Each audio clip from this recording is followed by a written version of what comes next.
From across the nation and around the world, for Pacifica Headlines, I'm Jesse Lent.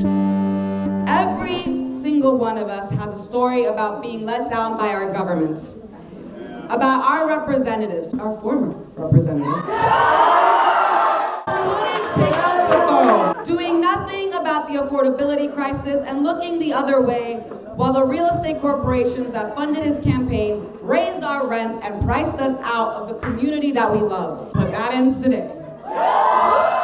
Democratic Socialist Daraliza Avila-Chevalier calling out her opponent, six-term incumbent Congressman Adriano Espaillat, in her victory speech last night after clinching the Democratic nomination for New York's 13th congressional district.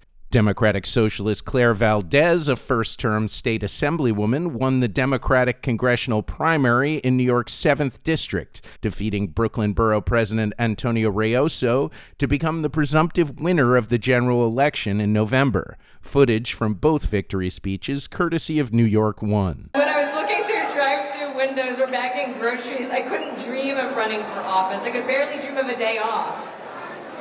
If I am here, if I have been there, it was only because each and every one of you showed me that it was possible.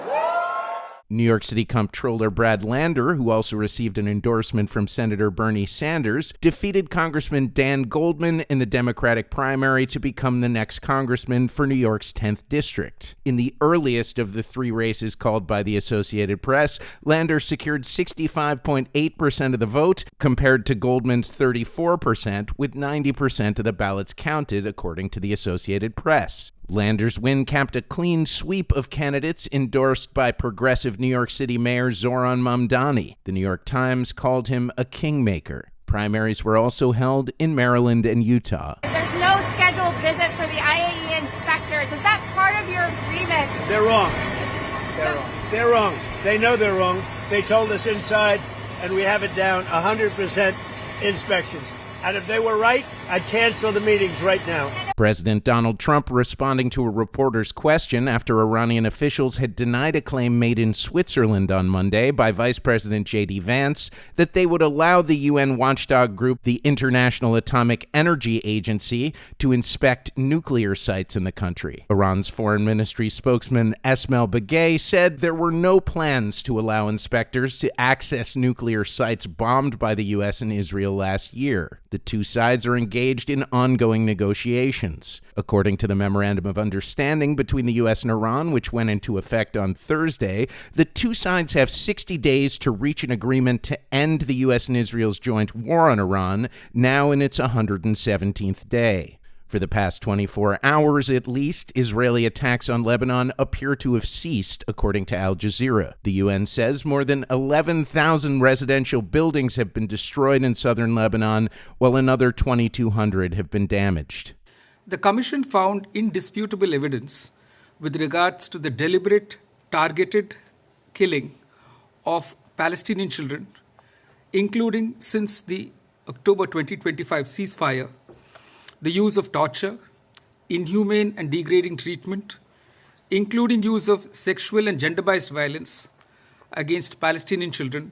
Israeli authorities and the Israeli security forces are responsible for crimes against humanity, including persecution and war crimes in the Gaza Strip and war crimes in the West Bank, including East Jerusalem.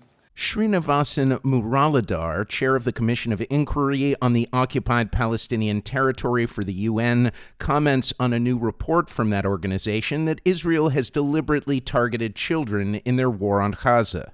According to the UN Children's Agency, UNICEF, more than 50,000 children have been killed or wounded by Israeli forces since Israel began its war on Gaza in October of 2023. Yesterday, Republican Senators Rand Paul of Kentucky, Lisa Murkowski of Alaska, Susan Collins of Maine, and Bill Cassidy of Louisiana joined all Democratic senators, with the exception of John Fetterman of Pennsylvania, in approving a resolution instructing President Trump to end the war in Iran or seek congressional authorization to continue it. The House passed the measure this month. President Trump is expected to veto the resolution. Those are the latest Pacifica headlines. For the Pacifica Network, I'm Jesse Lent.